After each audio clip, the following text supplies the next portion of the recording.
Jajaran Forum Koordinasi Pimpinan Daerah atau Forkopimda Kota Sukabumi melakukan peninjauan langsung situasi Kamtibnas jelang malam pergantian tahun di beberapa lokasi. Mulai dari ruas jalan protokol hingga beberapa titik keramaian tak luput dari pantauan. Wali Kota Sukabumi Ahmad Fahmi mengatakan berdasarkan pantauan yang dilakukan hingga dini hari tersebut, situasi keamanan berlangsung kondusif selama malam pergantian tahun. Alhamdulillah, pemantauan Forkopimda malam hari ini menjelang pergantian tahun, situasi aman, kondusif, sangat terkendali. Mudah-mudahan seterusnya seperti ini. Pak, evaluasi apa Kak Pak di tahun 2022 kemarin Pak?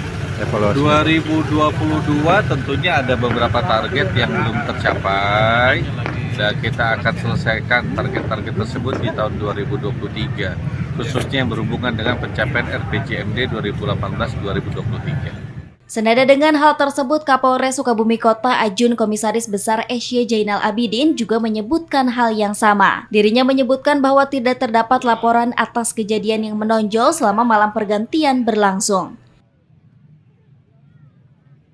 Alhamdulillah untuk malam pergantian tahun kali ini ke 2023, secara umum tadi kami melakukan pemantauan, tidak ada kumpulan masyarakat yang cukup signifikan. Ada hanya satu titik kumpulan masyarakat di sekitar alun-alun, hanya jumlah yang masih bisa kita tolerir. Kemudian untuk situasi arus lalu lintas sendiri masih dalam kondisi lancar, hanya terjadi kepadatan di beberapa titik dan sudah kami lakukan rekayasa.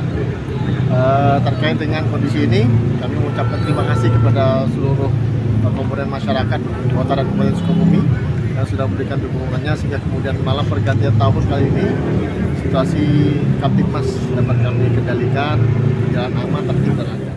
Dari Kota Sukabumi, Sofwan Julfikar melaporkan untuk Dinamika.